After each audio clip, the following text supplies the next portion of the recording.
Okay, welcome everybody to today's presentations. I'm just going to quickly go through a couple of just announcements that we have. We do have an International Women's Day event coming up on March 8th on the Wednesday from 10:30 till 2:30, and it is through Zoom. So we do have a special guest speaker coming in. All of the information and to register is on our website. So go to pero.ca and you could check it out and register. We'd love to have you there. And everybody's included too. Everybody here. Oops, sorry. You're more than welcome to register. Also, we do have our WEOC Women's Loan Fund. So if anybody's interested in finding out more information on applying for a loan through that, we do have our biz camps that happen every Wednesday at 12:15. So they're part of that. So if you needed more information, you could always drop me a line and I could give you some more feedback on the loans. And of course, our biz growth funding, which is a $5,000 grant if you're reaching out to new markets outside of the area that you're in. And if you need more information on that, please feel free to either contact your BGA or send me a line and I could give you that information. So without further ado, I just want to say, just if you could keep your mics on mute as the presentation's going on, then feel free, you could unmute yourself, ask any questions. I could also watch the chat there and I'll let David know that there's questions there. So thank you, and I will pass it over to David. Thank you so much, Barb. Hello again, Michelle and Candy and Lori. Thank you for everything. I'm just going to show. I did a little mini PowerPoint, but then I'm going to get right into it. So just gotta get it to the slideshow, and there we go. So we're talking about. It's love month, right? Valentine's Day was last week, and the Heart and Stroke does a big campaign in February. So we're talking self-love and discovering yourself and discovering your flawsomeness with Barb Takeda.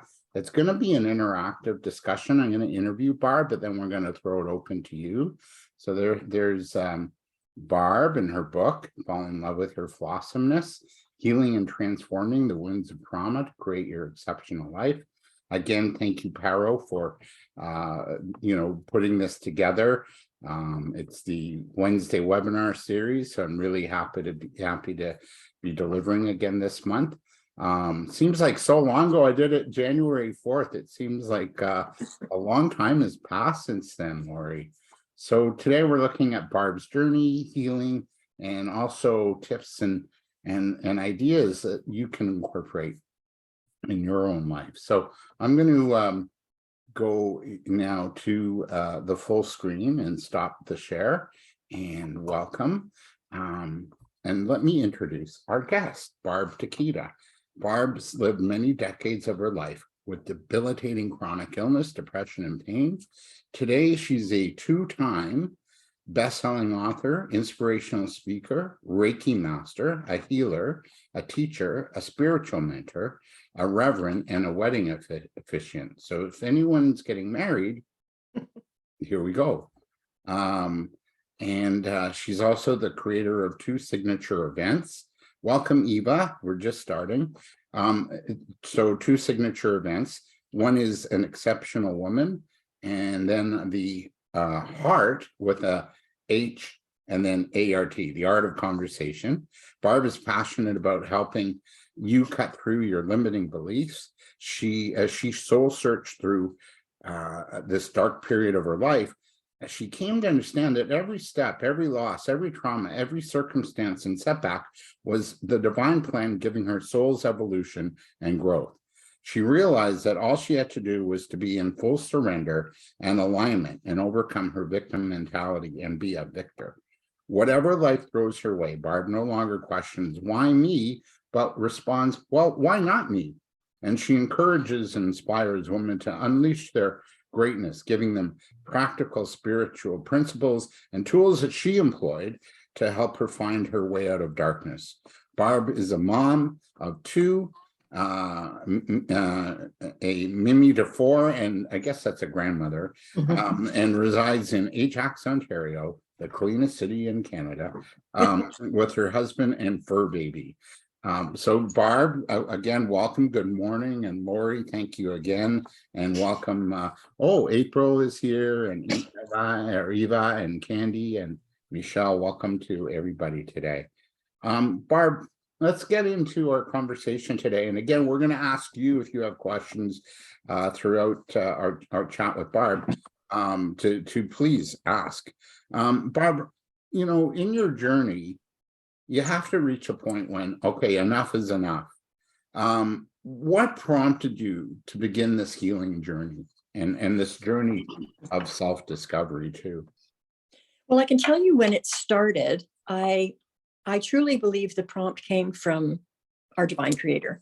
I feel very strongly that I was brought to this new life through the grace of God. I would say the prompt or the catalyst that started this journey was losing my mom. I had previously lost my sister to cancer and my dad all within like a 3-year period, and then followed, my mom took a terrible fall, and the fall ended up being what took her life. I would say that was the catalyst that threw me into, first of all, it threw me into a terrible depression, because I do have chronic depression that I won't say I have it now, but it's always at the edge. So I'm very cognizant of those signals when they start. This threw me into a terrible depression. I ended up having a total breakdown. And I would say about 6 months after that all happened, I met a spiritual intuitive, just, I would say by accident, but I do not believe in coincidences or accidents. She was brought into my life for a very specific reason. I spent 4 hours with her, and I walked out of her home a totally different woman. The words she shared with me, the things she told me, just awoke my passion to start this healing journey. Now, you and welcome. I see Charlotte joining us, so welcome. We're just beginning, Charlotte.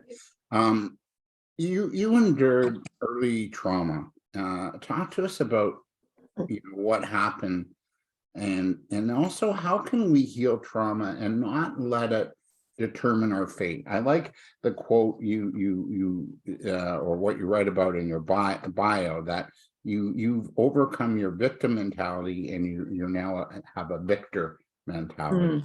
So talk to us a little bit about what happened early on, and how did you heal it, and then how do you not let trauma dictate your fate or determine our fate? Well, I would say my early trauma probably started with my dad. And I will preface that by saying my dad and I definitely, in his last few days of life, we shared a lot of life, we shared a lot of forgiveness. And I love my dad unconditionally now. However, he was raised in a very religious home. I was raised in a very religious home, and he lived by the good book and spare the rod, spoil the child. And he did not spare it on us. I know I start my book with one of the whippings I received with a skipping rope, where he totally shredded the clothes I had on me. Wow. So I would say that definitely was my early trauma. How did I get over it? Honestly, I tried to share everything in my book that I've used, all the tools that I've got in my toolbox that I used on my healing journey. A lot of them were learning to love myself, learning to completely surrender my life to my higher power, learning to release my past, forgiving not only everyone who hurt me or who I perceived to have hurt me, but also forgiving myself. Gratitude. Oh my gosh, gratitude profoundly changed my life. I started a gratitude challenge, which I offered to a lot of my followers on my social platforms in 2015. And I actually ended up going on and doing it for about 5 years. So I ended up giving up over 3,000 gratitudes daily on Facebook and Instagram. And the first year profoundly changed my life. I would say gratitude is absolutely the foundation for creating a good healing in your life. You also talk about pain, physical pain that you experience, emotional pain, chronic depression, even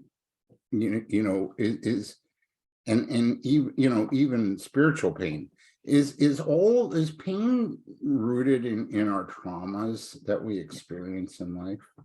I truly believe they are. I believe every disease has an emotional root.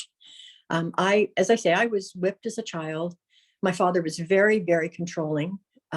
Also being raised, and I'm not, please don't misunderstand me that I'm bashing anyone who's religious. I have chosen to leave religion, and I'm extremely spiritual, and there's a vast difference between being a spiritual person and a religious person. I've walked away from the religion I was raised in, and I am deeply spiritual. I'm deeply connected to the God that I was introduced to as a child. But let me say, being raised in a highly religious home, I was not allowed to go to bowling alleys because they were sinful. I was not allowed to play at a pool table in my friend's basement because it was sinful. I was taught that I was born a filthy, dirty sinner, and there was no way I would ever get to heaven unless I was born again. All of those things add up to creating a wonderful stew of self-hate, low self-esteem. You grow up thinking, I'm no good, I'm not worthy, I'm not even deserving of God's love unless he chooses to save me. So I really think that, moving forward in my life, I had to overcome all those things that I was conditioned and programmed to believe. And, the religious abuse to a certain degree because of, the hellfire and damnation, and you're filthy, you're a sinner. I almost consider that an abuse because it really does wreak havoc with your self-esteem. Yeah. And the messaging, right, that we get. And how did that messaging of, not being good enough and a low self-esteem, how did it impact your life in your early years and in your 20s and into, maybe even your 30s as a wife and a mom and everything? Well, I definitely hated myself. I could not look in a mirror without seeing the ugly, I don't know what other word to use. All I saw was ugly. I definitely was, as a child, I mean, parents love their children no matter what they look like, but I was definitely a very scrawny little girl, thin hair, millions of freckles. I have always had very bad feet. So my mother put me in orthopedic shoes. Today they're doped, according to the kids, like Doc Martens, but that's what I had to wear as a kid. And of course I got bullied at school because, not only did I not develop breasts when all the other girls were developing, I was a flatty patty according to all the girls. There was just so much bullying in school. And as I got older, I continued attracting bullies into my life. My first husband, very controlling, very emotionally abusive to me. I could name 10 bosses that I had that all controlled and abused me, misogynistic bosses. So, for me, all the trauma that I went through, all the programming, all the conditioning that I received, it just grew me into a woman who, that's what I was putting out. So that's what I was attracting back. Lots of control, lots of bullying. I'm going to ask a question, but I want to share something, kind of what you went through, and welcome, Sarah, to the call. It's true for women. It's also true for men. Yes. So I've realized patterns too, Barbara, this past year through my traumas. And one of my bigger traumas was losing my dad at 10, right? So here I am, I had 3 older sisters and a mom, right? So they were I was 10, so I didn't know how to deal with my grief or pain or loss or being different from the other kids in school, which was really challenging. So, but they were dealing with their grief and loss of our dad too, who we all really loved, and they were in pain and I was in my pain. So at 10, you don't know how to express your pain, right? And you look for guidance from those around you. However, in their pain, they couldn't help me in mine. So as an adult man, guess what I attracted? You said bullies. I attract romantic partners who aren't emotionally available. Thus the pattern repeats unconsciously. So here's the question, the long setup to get to this question. How do we begin the journey of shifting our patterns then? That's a hard question to answer, because I think everybody comes to this, or everyone who does go through a healing journey, and not everybody will in this lifetime, but everyone who does we all come to it very differently. As I said, I really do believe that mine was gifted to me. It was the grace of God. I wasn't looking for it. I wasn't asking for it. It literally happened. And I'm so grateful for that moment. I'm actually working with a client right now who desperately wants to heal, but and I don't know how to quite place, she's not at that level yet. It's all words right now. Oh, I want to get better. I want to heal. But she's not doing the work yet to overcome. She's a controller. She's a complainer. She's an arguer. There's just so many issues that she's dealing with. She's angry. She's got a ton of emotional and physical issues, but she hasn't reached that level where it's hitting her hard yet. It's just all words right now. I want to heal. I want to heal. And that's wonderful. I mean, it's a great start, but sometimes I think you really have to hit rock bottom before you truly can heal your life. And I know I did. You know, I say I had a breakdown after my mom. I was also dealing with 6 autoimmune diseases, which I know my body was giving me messages throughout my entire life. I wasn't open to listen to them yet. I didn't recognize them for what they were. So I ended up taking 13 different prescriptions, one of which was I was injecting myself daily with narcotics for the pain. Because as I say, 4 of the diseases are all arthritis. So there was a lot of pain. I'm off everything today. And I can say, you know, without a shadow of a doubt, I know I was able to overcome. I haven't gotten rid of them. I still have them. I just control them totally differently. And I truly believe that changing your mindset is the biggest thing you can do to heal your life. You know, once you deal with the traumas and the losses and everything that has sort of piled up in your life like a great big garbage dump, once you deal with that and you can release it, it makes such a difference to how you start thinking. And I definitely have come from a place where I was an angry, resentful woman. I was angry at everybody. I was angry at God. I was angry at the world. Why was I in this type of shape? Why was I using walkers? Why was I using canes? Why did I take so many prescriptions? Why did I live my life in a fog? Why me? Why me? Why me? And once I got over that and I could change my mindset, I know my vibrations have gone from here to there. I'm all about love. I'm all about self-love. I'm all about love for others, unconditional, all-inclusive love. It doesn't matter your package, male, female, bisexual, Black, it doesn't matter. Love is love. And that has made an incredible difference in my life, just shifting that mindset from why me, like you say, to why not me. We're all human having a we're all spirits having a human experience right now. Life does not come wrapped in pretty bows with a big bowl of cherries. Life is what it is. And bad things happen in life. It's how we handle them. The situation is never, in my opinion, the situation is always your reaction. And I've learned a very, very different way to react to things in my life. I just recently went through another loss. I know for those of you who don't have pets, you may not understand. I lost my dog. I don't want to cry, but I'm probably going to. But the interesting thing was, as hard as the loss was, because it was very sudden, she had an aortic dissection. So basically she died in a few hours from bleeding out.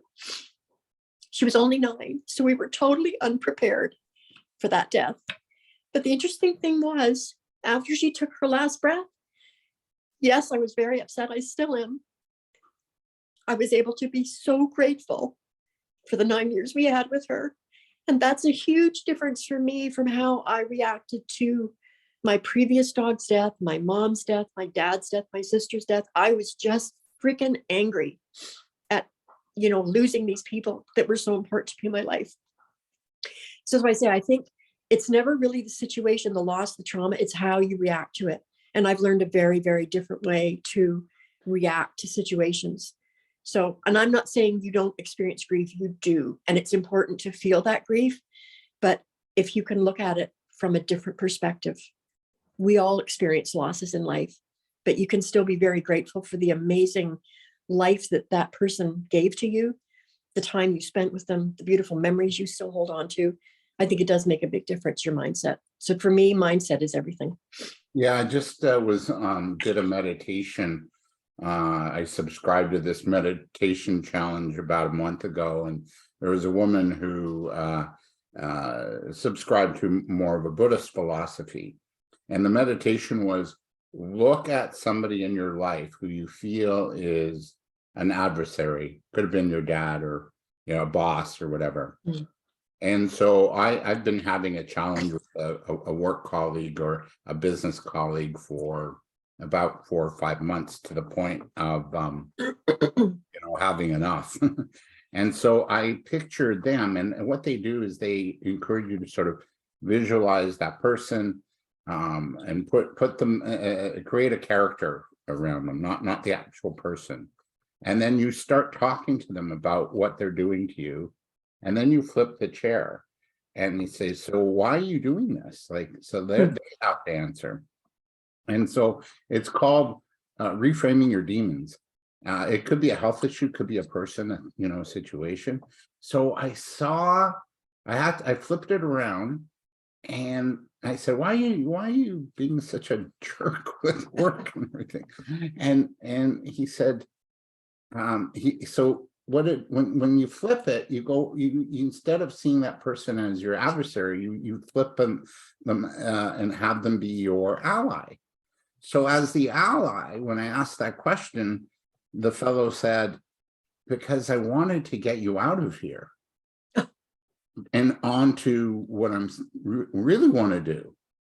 Otherwise, I would have stayed with this contract I had for a year and been just kind of, complacent and comfortable. Not complacent. I don't do anything with that attitude, but just I would have stayed in that position and not grown. Whereas by me leaving that, now I can grow and I can create and really tap into. So it was like, oh, okay, I got it. You wanted me to, you have to make it uncomfortable enough to leave. What's your take on that in terms of dealing with, the perpetrators in our life, whoever they may be? To me, triggers are amazing lessons. It's interesting that you bring that up, because I'm actually dealing with someone right now who triggers me something fierce. It's a very, very good running friend of my husband. So, it's kind of hard to just walk away and not be exposed to this person, because they're really good friends. But there's something that happens with them every time I interact with them that triggers me. So for me, I have to protect myself. Being an energy healer, I use a lot of different things to protect myself from bad energy. One of the things I use is I literally enclose myself in like an upside down cyclone, so nothing can penetrate that. Either that, or another simple little trick is just zip up your chakras. It sounds silly, but it really does work, and it helps. Jack Canfield, the author of Chicken Soup for the Soul and 64 Success Principles, says visualize a waterfall in front of you. Yeah, there's a lot of things you can do to protect yourself. I don't think, though, that we can ever get away from, situations or triggers from other people or situations in our life. Again, it's how we handle them. When I get triggered, it makes me look deeper within to, why is this person triggering me? What is within me that I'm seeing in that person that I haven't healed? And I know that's what it is. I know exactly, because of what she's triggering in me. It's the control issue that I grew up with so much control, even all through my first marriage. And as I said, with many, many bosses, and it's still a major issue with me. I work on it constantly to not feel that overwhelming submissiveness of just giving into control. So I'm pretty sure that's what this trigger is trying to show me. You still have a lot of healing to do on this issue in your life. So, I'm grateful for triggers. They're not that much fun to go through, but when we can be grateful for them, we can learn so much more from them. Yeah. Last question before we open it up to our participants today. Who or what help did you seek out in your healing journey to discover your flawsomeness? Like, who was on your team helping you? There really have been, I would say, a few mentors in my life. It definitely started with Teresa, the spiritual intuitive that I met. She walked me through. I was carrying a great deal of guilt after my mom died, because I was not with her when she took the fall. I had left her home alone. And so I was really guilty. It was my fault she fell. She wouldn't have fallen if I'd been there. And on it went. Of course, when she died 11 days later, the guilt just intensified.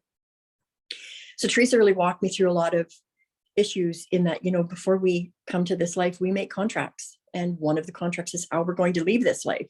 And she said, that was your mom's contract, not yours. She said, there was nothing you could have done to change how your mother transition from this life to the next one. Mm-hmm. That really did help me see things in a slightly different light. And she left me with 5 words: everything is always perfectly perfect. And they made a huge impact on me.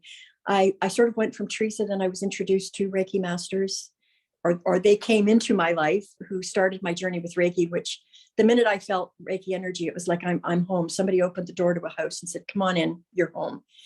So I learned a great deal through them. I worked with a shaman as well. There's been a lot of people that have been brought into my life that have helped me on this journey to continue moving forward. Falling in love with myself, I can't attribute that to anyone, honestly, other than I just got to the point where I was sick and tired of looking in the mirror and not liking what I saw.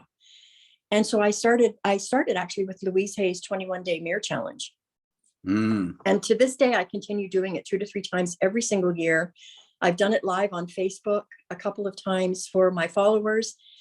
It's not an easy thing to do, especially the first time. You'll probably stand in front of the mirror crying, because it brings up a lot of feelings. But once you can get past it, it's so different for me now. I can look in the mirror. I mean, there's still times I'll look and I'll go, oh man, you need to get rid of that little baby tummy you got there, or, your butt's a little on the heavy side.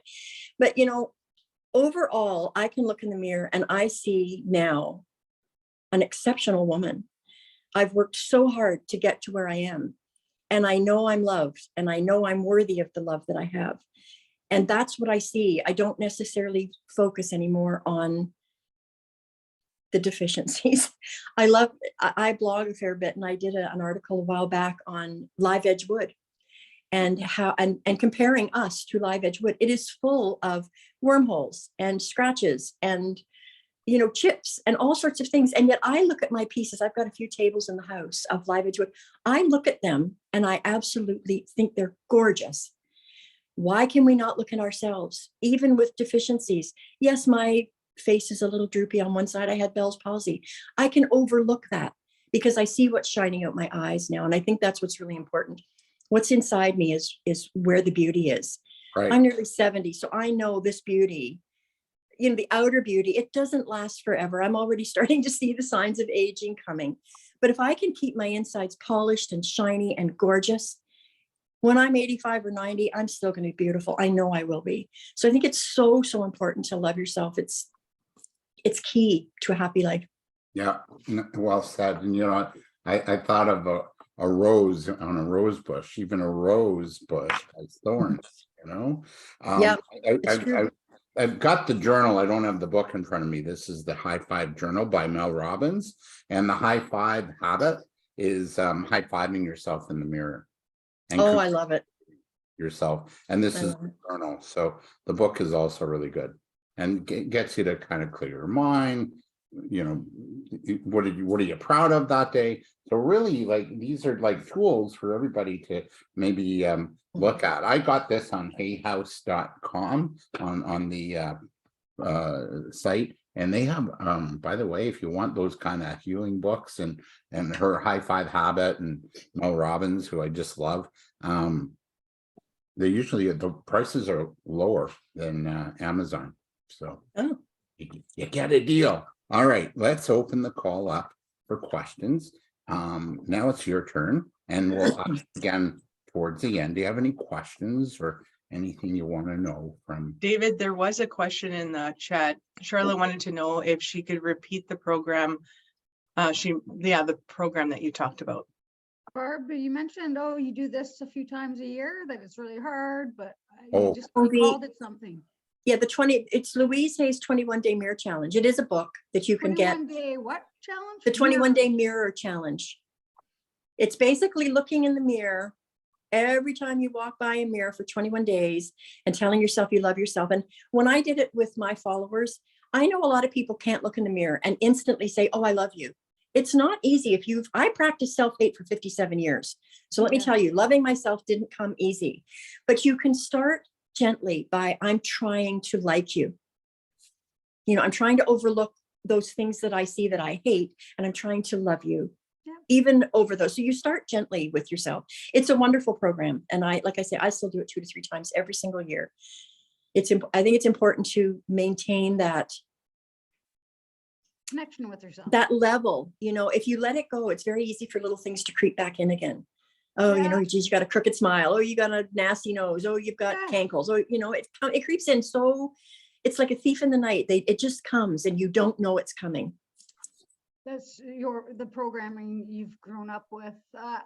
I think I was about 35. I'm 47 now. I saw a picture when I was 13 and I said, shit, I wish I appreciated and respected who I was then. And then when I was 40, I looked at a picture when I was 25 and I said, oh, I wish I appreciated and respected who I was then. Yeah. And then after that point, I just respect and appreciate who I am today. Hey. So, you know, there's this strong process, but definitely, like, I'm a professional engineer, lots of misogyny, and the bullies in school, you know, they grow up, they don't get corrected, and they're bullies in the workforce. I try to focus on the behavior, not the person, and the behavior is very extreme low self-esteem, and it's color, it's some sort of facial thing, it'll be something, right? I never got professional support other than how I looked, so it was never technical. So I'm like, but how's my engineering? You know, how's my skill set growing?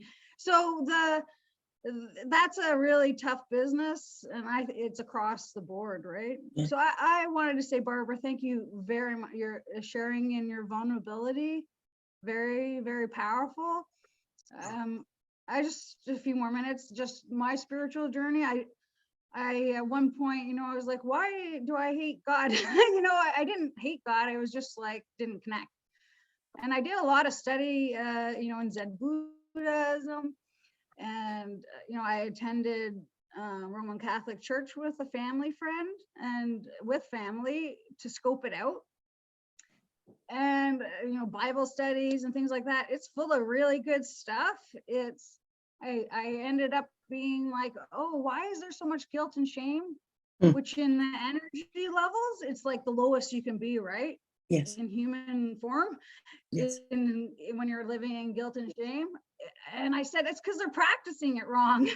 Yeah. But they practice the guilt and shame mechanisms that I built up over, whether it's in my profession or in my personal life, definitely affected my true partnership with people.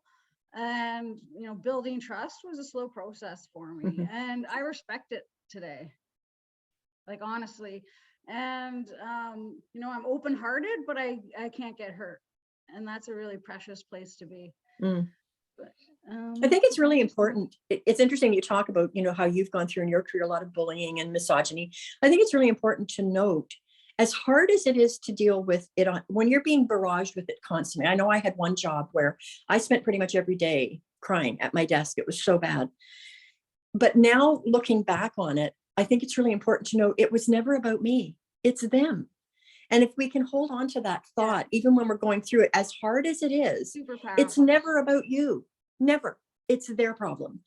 And you know, even a little energy trick is when you're being barraged with this stuff, just close your eyes for a moment and say, this is not mine. I send it back to where it belongs.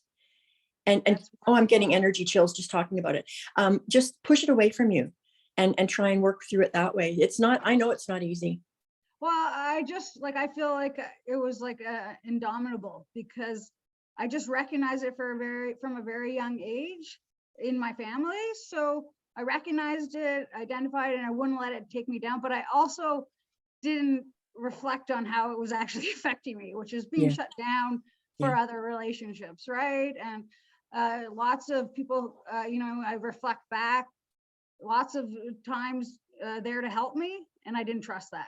You know, so that's kind of the damaging. So part of what I needed to learn about how I could change. So I often say hurt people, and I had a hard time identifying that I could hurt people at all. Mm-hmm.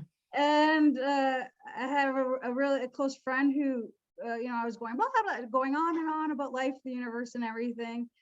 And they stopped me and they said, Charlotte, I love you. You're coming from a wonderful place, but you're scaring the snot out of me. Just the sound of my voice, and whether I grew up in a big family or, you know, working in manufacturing, a louder voice. So it's been a practice to recognize that I can trigger people too. Right. And so we're self-reflection. I'm not an angel, and learning through that. So Well, I think it's important to note that, excuse me, we may be on a healing journey, but the healing isn't over until we take our last breath. Yeah. So it's Yeah, very the easy thing to is- slip. It's so easy to slip back into those patterns. You know, we have to be very aware constantly of the work that we've done to get to where we are and stay on top of it. That's why I do the mirror challenge every year, because I know I will slip back into self-hate if I don't. Yeah. So I think it's really important. thank you. Thank you, Charlotte. Anybody else have a question or want to comment? If you don't now, we'll ask you towards the end, okay? We're good? Okay. Let's continue on and interrupt if you need, or pop something in the chat. But I love that share just now too. So, you know, we're all, we think we're alone in this, Barb, and yet we're all being challenged to let go and to release the you know, the negativity, the lower side of ourselves, and really embrace, you know, the higher part of ourselves, love and peace and joy and abundance. And yet, Barb, we deal with that negative voice inside us almost every day, and that comes about by the stories that, you know, we tell ourselves. You told yourself a story that you were, you know, not lovable or attractive or whatever those stories were.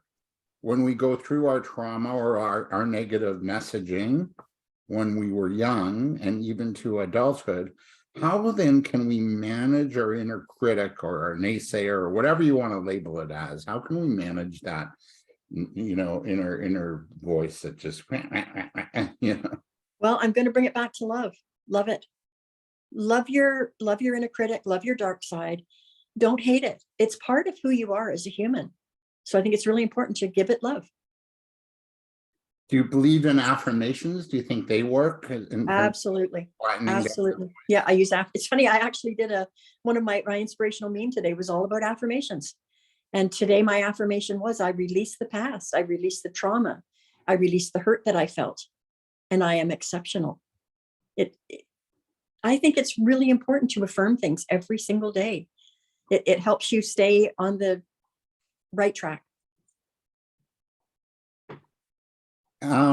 See, and I'm not convinced affirmations work, and I'll tell you why, and tell me your feeling. Sometimes I feel when I do them, I come up empty. Like I've done them so much, I stop believing in it. What's your take on that? I would say it depends on how long you do them. Affirmation, I know this is not a scientific fact, but it is said that it takes 21 days to change a pattern in your brain. Now, that's not scientific. I think that's just people who have done the work and they say, well, that's how long it takes. So I'll just preface it by saying that. However, anything I do, I always set 21 days on it. If I want to meditate on a particular issue, I will do it for 21 days. When I do the mirror challenge, 21 days. So I think, you know, you have to stick with it for a long time. I firmly believe affirmations work. When I started this journey with Reiki, which I really attribute Reiki as probably the most important part of my healing journey. I was heavily involved in a Reiki circle. We got together twice a week. I do self-healing still to this day. Even after 12 years, I still do it every single day. The whole time I received Reiki healing, I lied there doing affirmations. You know, I release anger, I release resentment, I embrace love, I embrace gratitude. I can say for me, they worked. I'm definitely a very changed person than the person who went into this. And what about, you know, so affirmations then, maybe a practice of doing those, self-love, the mirror 21-day mirror challenge, or the high five habit that Mel Robbins writes about. These are all ways to work on yourself. What about inner child work? Like, what would adult Barb now go back and tell her inner child, that scared inner child that was being bullied? That I love her. I do talk about the inner child in my book, and I think it's really important that we do the healing around that. You know, when we have a traumatic, well, for instance, the whipping that I started my book with, I was probably about 7 or 8 years old when I received that whipping. And my mom used to make, I have a younger sister, 8 to 9 years younger than me. And she used to make dresses for her, me, and my little sister, all matching. So, you know, I guess those were back in the 50s, 60s, that was the big popular thing to do. And, you know, he shredded that dress that day. But what I was going to say was when a situation like that happens, that trauma is frozen in our psyche, and it may stay frozen and buried until we actually deal with it. So when you get older and you're dealing in other relationships, you might get into a difficult situation. Well, guess what happens? Boom, that 7-year-old jumps up and down and starts screaming. So now a 7-year-old is arguing with maybe a 55-year-old husband or wife. So you must heal those inner child issues. Otherwise, that inner child is the person that starts interacting when you get triggered. So I think it's really important to do inner child work. There's a lot of meditations that you can do around inner child, but I think it's important to love your inner child. And maybe if you weren't parented the way you think you should have been, reparent your inner child. You know, there's a lot of work that you can do, definitely. And there's a lot of help that you can get, not only online, but, you know, through psychologists to do the work with your inner child. My inner child's got a sense of humor. I don't know about you. Mine does too. I always used humor as a deflection for me. It was like I was the clown because it was easier to be a clown than deal with the hurt. Yes. You know, and my dad was too. My dad was the clown in the house. But you know, the problem with that is you might say things in a joking manner. They cut. You know, they say sticks and stones will break my bones, but words will never hurt me. Bullshit. My dad was highly critical, but in a comical manner. You know, it was always like, oh, Barbie, you're so skinny. You know, if we stick a stamp on your head, they could slide you under the door. Or you're so skinny, if you stick out your tongue, you look like a zipper. Like it just went on and on. My sister had large legs. Most of us have skinny legs in our family, but she's got larger legs. Constantly called her tree trunk legs. To this day, she will not wear a dress. Words cut deeper than any two-edged sword. Yeah. Yeah. So I think it's really important to pay attention to what has been said to you in your past, because it creates trauma too. Yeah, no kidding. Yeah, and then we start, they create us. Oh, absolutely. You know, like those words create who we are today. And Yep. if you're in business, man, you gotta really practice self-love and acceptance and be on this healing journey, because being in business, as you know, and this is you know, for an entrepreneur program, you've got to, you know, have a bit of a tough skin sometimes, you know, and you're gonna make decisions that maybe not everybody's gonna love, or you're going to have to approach somebody to ask for their business, and it's like, oh my God, I'm not good enough. You know, you're gonna have those stories running inside, and boy, you've got to really say, you know what, you are good enough. We're going to make this call, you know, we're going to meet this client. Yeah, this is great, Barb. Couple more questions. You know, you make the choice to heal and become your best self and meet yourself, as you say, where you are. As you healed and shifted, how did your life shift, especially around relationships with those close to you, who knew the old you? Were they ready for the new you? That's a packed question. I will say, there is a saying that says, when one woman heals, she heals all those before her and all those after her. And I have seen a tremendous difference in my daughter, my son, and my grandchildren. My daughter, most especially, has gone through an incredible healing. We've grown together, and it's been beautiful because it's brought us so much closer together in our, like, she's now middle-aged. So in our older years, we were just so much closer. So that it's a beautiful thing to have witnessed her healing as well. Unfortunately, my sibling family, they only remember the Barb I was. And so unfortunately, we are pretty much all estranged at this point. You know, moms and dads are kind of the glue that holds the family together. And when mom and dad go, not as much reason to hold the family together. So I haven't seen my siblings in years. And I've been told that one of my sisters has a pretty massive hate on for me. So you know what? It is what it is. I send them love every day. I can't change it. So I move on. I've got my own beautiful family, and I've created an amazing family with the friends that surround me. So you just have to move on, you know, but yes, it doesn't affect everybody the same way, without a doubt. But I love the fact that with the healing, I have attracted, I grew up I was a loner. I had one girlfriend growing up. Even as a young married woman, I didn't really have any friends. I was wrapped up in my children. And I cannot believe sometimes what I'm surrounded with today. And I know it's because of the change I've made in my life. When I turned 65, I decided to have a big blowout party, and I had it catered, and I rented like a place. And one of my mentors did come, and I had about 80 people there. And these are, I won't say close friends, but they're people that I dearly love and who love me. And Alvin, this one of my mentors, when he was leaving, he gave me a hug and he said, "This is a testament to who you are." And that really hit me. Wow, look at the change I've made in my life just by loving myself and changing my vibrations and putting out high vibes to the world, not low vibes anymore. So, you know, high vibing is everything. Yeah. I'm, you know, because I like how you mentioned your family sort of, you know, there's that discomfort, and I guess they're used to, you know, Barb 1.0, but you're now Barb, Yes. you know.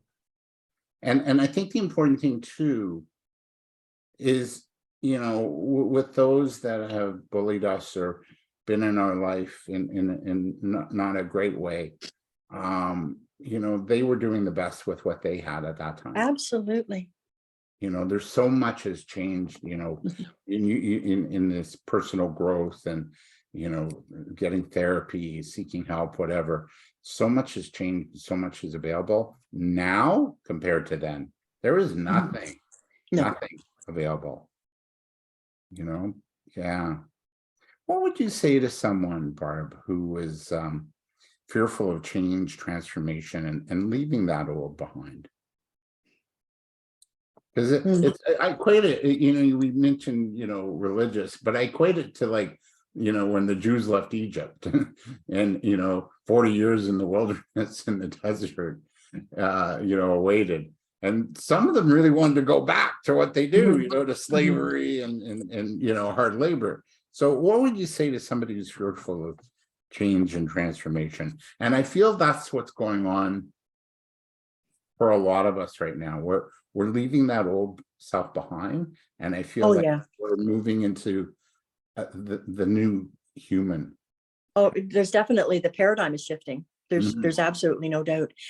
Someone who is fearful of leaving, I mean, my first thought would be, first of all, what are you scared of leaving? You know, most people get comfortable, but nothing happens in a comfortable place. You don't grow when you're sitting in your comfortable little spot. The growth happened. I won't say nothing happens. Yes, you can still grow, but the massive growth comes when you can step out into that uncomfortable place and allow the changes to come. That's when the big things start happening. But you got to be willing to take that step. And if you're not willing to take that step, then in my opinion, you're not really willing to heal. Yeah. Miracles happen in oh my gosh, every day. Yeah. Exactly. So how has life turned out now? Compare yourself to today to how you were even just 10 years ago. I'm better. I'm a much better version of Barb than I was 10 years ago. I'm a better version of what I was yesterday, and I'll be a better version tomorrow. My life has just changed dramatically. You know, I live a very peaceful, happy life. I don't deal with much difficulties in my life. Well, my husband's retired and I'm semi-retired. So, you know, we're very comfortable in our life. I guess that's the biggest thing. I just feel like I struggled most of my life with either pain or depression or even just myself. So that's a very big difference. What would you do differently if you could do it all over again? That's my last question. Then we'll. Oh my gosh.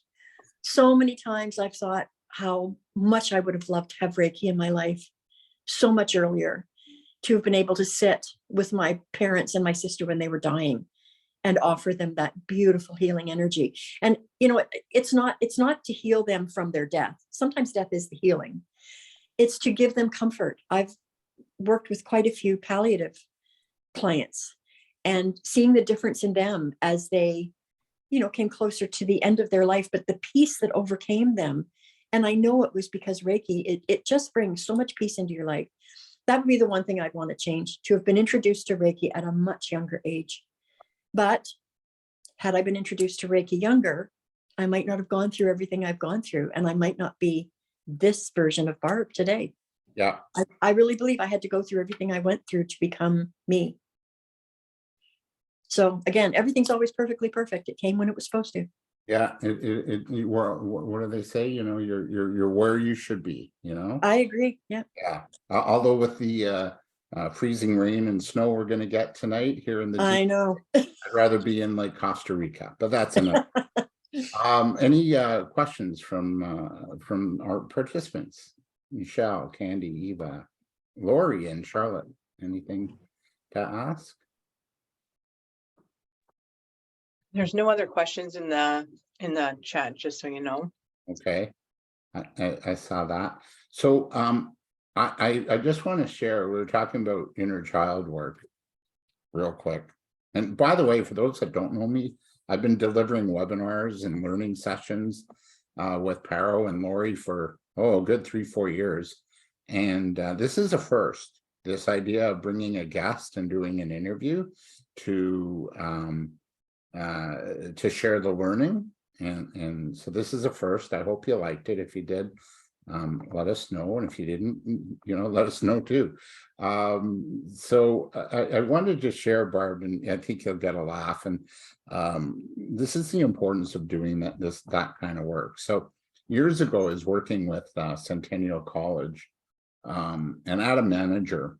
She didn't like my style, and truthfully, I wasn't overly thrilled with her either. And there's that pattern again, you know, that pattern of emotionally unavailable. So anyway, as I go in on Monday, April 17th, and she kind of called me out, and I went home that night, and I went, oh, that's it. I'm probably going to get fired. So I took the next day off and didn't even call in, which I normally do. And I was, my inner child was a little afraid of getting fired. How was I going to manage? Where was money going to come from? What my family's going to think I'm a failure, whatever, all those stories, right? So I spoke to a colleague of mine. She was a coach, and said, you got to talk to your inner child. What's going on with him? And just, trust everything will be right. Right. This is back in 2004. So, so I did. I talked to my inner child and calmed him down and assured him that everything would be fine. We're gonna go in and we're gonna be professional. So that morning I got up early. I went for a run in my area, or a jog, and then I wore a suit, and I knew I was gonna get fired, and I was okay with that. And what I wanted from that was to get my EI, get my papers, so I can at least maybe take training programs to regroup and recreate the next page, right? So I went in, and sure enough, she said, come meet me. This isn't working out. Yeah, that's an understatement. But my inner child the day before said, if she's not really nice, can we pull down our pants and chuck a moon at her in the meeting? And I went, yes, we can, if she's not nice. Well, she ended up, she kind of felt bad too. And then she said, so what are you going to do now? And I said, I don't know. I wasn't really expecting this. You know that not only did I get my papers, but I was doing coaching and training with an entrepreneur program, probably similar to what Taro does at Centennial. She kept me on with 10 of my clients to coach until the end of August, because it was a program that expired. Like, they came in, we did 4 or 5 intakes a year. Well, the group she kept me on with was ending in August. So she kept me on to coach until the end of August. So I got a little bit of money, and I wasn't lost. yeah, I got fired. I had to lick my wounds and, you know, grieve the loss. But May 5th, I went to a vision workshop. This is Thank You Inner Child work. And I got to create my vision. And it was to start a radio show for small business, a talk show, start my own coaching training company. You know, I accomplished all of that by September 5th. Yeah. And yeah, it was a new chapter. So that's the importance, you know. Is there one thing, well, you mentioned Reiki, is there one last thing that really also works for you? You mentioned the mirror. Gratitude. Yeah. Okay. Living in an attitude of gratitude every single day. Yeah. It's so important. It's funny, I tell a story so often. I was out on our back deck one year, it was quite a few years ago, with our dog that we lost a few months ago. And we were just playing on the deck and I hit a screw with my toe that had risen out of the deck. I don't know why it rose, but it did. I caught it with my toe. I think I broke my toe because I bloody well saw stars for hours. But after it was over and after I kind of got over the initial shock of the pain, I actually was able to give gratitude because my husband brings a snowblower around to clean off the deck and walkways for our, because we always have small dogs and they can't function in, you know, 2 feet snow. So he comes around and I thought, my gosh, if he had caught that screw with that snowblower blade, it could have been much, much worse. So that's a story I always tell. You can give gratitude for everything, even a broken toe. Yeah, for sure. For sure. Any last questions before we wrap up? Eva, Candy, Michelle, any coaching on something? Candy, Yeah, you're good? I'd always ask questions. I'll take the opportunity. I'm involved in like professional mentorship. I was wondering, Barb, if you either provide mentorship on a professional level, or is it just like how are you engaging women of the future? And you know, there's lots of lean-in circles, and the Paro has a circle, and all kinds of ways. And definitely, as a professional engineer, I had zero mentorship available, right? So there's a lot of reflection on like how I could have done things better if I was properly or had counsel or seeking counsel abilities. So what are your suggestions in terms of how to engage new mentorship or opportunities that you see in somebody else and you'd like to have conversations with them? I mean, I am a spiritual mentor. I, you know, did get certified as an empowerment coach. I don't bill myself as that because everything for me starts with Reiki. You know, if someone comes to me for Reiki healing, it all turns into coaching, mentorship, all in one package. I've never done professional mentorship at all. No, I was thinking to just not professional, like get paid, but professional. I have skill sets that I can help you with, that kind of thing, right? So free. Yeah, if you have skill sets, people need help. There's no doubt today, people need a lot of guidance and a lot of help. Just put yourself out there and let them know. Even a conversation like well, it's interesting because I find even sitting, sometimes having a coffee or tea, a woman recently reached out to me that wants to meet and wants to buy my book. And, you know, we got together and we've chatted. I think even sometimes just having a really great conversation with someone, you can lift them up so easily with just a few words. Yeah, it's been interesting. Thank you very much. Thank you, everybody. If you want to connect with Barb and see her in action, I run a Facebook group called the Peace, Passion, Prosperity Project, and every Wednesday Barb shares about a 4 or 5 minute either meditation or wisdom or experience, and she's just a gem to have as part of our group. I look forward to Wednesdays with Barb's video. So yeah, thank you, Barb, for this. Thank you, Lori. Thank you David. so much. Thank you for inviting me. I appreciate it. Oh, well, joy. Thank you, David, for setting this up and having it done this way. I really appreciate it, and it was a nice change. So thank you, Barb, for your insight and information and experience and all of it, just by being here. I know there was a lot of thank yous in the chat, so we appreciate that. And thank you everybody for joining us today. Looking forward to having you back again to listen to our webinars. And David, thank you so much. My pleasure. And remember, it is self-love month. So what a great time to practice the mirroring and Oh my gosh, yeah. practicing self-love, or, you know, just looking at triggers and saying, oh, okay, that's what's causing this. Okay, that's where my discomfort is. It's all good. You know, you know, we're great. Like we're, you know, so it's everything's good. Everything is as it should be. I'm so cautious too, because I definitely grew